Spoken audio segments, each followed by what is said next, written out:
Instant अचार की recipe लेके आई हूँ कि आप फौरी तौर पे बनाएं और फ़ौरन खा लें। महीनों रखने की, आपको हफ्तों रखने की कोई ज़रूरत नहीं है कि धूप में रखें, छाँव में रखें। फ़ौरन ही बना के इंस्टेंट इसे यूज़ कर सकते हैं।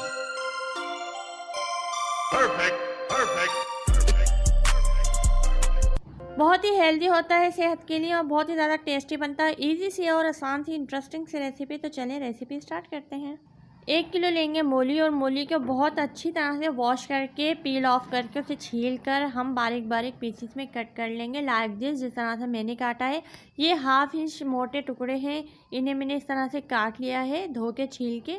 बिस्मिल्लाहिर्रहमानिर्रहीम। एक कढ़ाई ली है मैंने, उसके अंदर तमाम मूली को अपनी शामिल कर दिया है और इतना पानी डालेंगे कि हमारी मूली जो है अच्छे से बॉयल हो जाए। बहुत ज़्यादा हमें बॉयल नहीं करनी, मीडियम हाई फ्लेम के ऊपर इसे इतना बॉयल करना है कि हल्का सा इसमें क्रंच रहे, मतलब पूरी तरह से गले नहीं, हल्की सी इसके अंदर कसर रहे।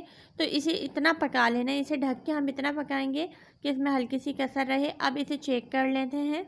मूली को बहुत ज़्यादा ओवर कुक नहीं करेंगे वरना तो हमारा अचार जो है ख़राब हो जाएगा। चेक कर लेते हैं। देखें हल्की सी कसर है इसके अंदर, बिल्कुल गली हुई नहीं है। तो बस इस टाइम पे हम चूल्हे को ऑफ़ कर देंगे और तमाम मूली को जो है स्ट्रेनर की मदद से हम एक बाउल के अंदर निकाल लेंगे। तमाम मूली को निकाल के एक बाउल में डाल लेंगे और इसे ठंडा करने के बाद फिर मसाले शामिल करेंगे। 2 टेबलस्पून मैंने लिया है सफ़ेद ज़ीरे का पाउडर है, इसे शामिल कर देंगे। फिर 3 टेबलस्पून मैंने लिया था राई का पाउडर, उसे भी शामिल कर देंगे इसके अंदर। 1 टेबलस्पून लिया है मैंने लाल मिर्च का पाउडर, ये कुटी हुई लाल मिर्चें हैं। 1 टेबलस्पून डाला है मैंने इसके अंदर नमक। अगर मिर्चें तेज़ खाते हैं तो आप बढ़ा भी सकते हैं, अपने टेस्ट के अकॉर्डिंग एडजस्ट कर लीजिएगा। फिर मैं इसके अंदर डालूँगी 2 टेबलस्पून मस्टर्ड ऑयल है, ये सरसों का ऑयल डालेंगे इसके अंदर, और कोई सा भी ऑयल नहीं जाएगा, सरसों का तेल ही जाएगा क्योंकि टेस्ट इसी से आता है। फिर 2 टेबलस्पून मैं इसके अंदर डालूंगी नीम गर्म उबला हुआ पानी। अब तमाम चीज़ों को बहुत अच्छी तरह से करेंगे मिक्स। अच्छी तरह से मिक्स करने के बाद इसे हम एक कंटेनर में रख देंगे एयर टाइट, और फिर इसे हमें बाहर नहीं छोड़ना क्योंकि इसके अंदर पानी डला हुआ है ना, तो बाहर रखेंगे तो फफूंदी आ जाएगी।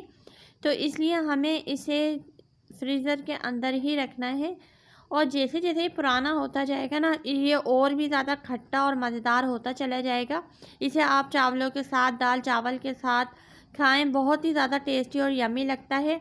हमारा मज़ेदार सा, टेस्टी सा और हेल्दी सा अचार तैयार है, जो कि इंस्टेंट बन के हो जाता है तैयार। बहुत ही ज़्यादा टेस्टफुल होता है, बहुत ही यमी लगता है। आई होप आज की वीडियो आपको अच्छी लगी हो और मैं कुछ बेहतर सिखा सकी हूँ। अगर आप मेरे चैनल पे नए हैं, वीडियो अच्छी लगी तो लाइक कर दें, चैनल पे नए हैं तो सब्सक्राइब कर दें, क्योंकि मैं इसी तरह का मज़ेदार से ज़बरदस्त कंटेंट लाती रहती हूँ।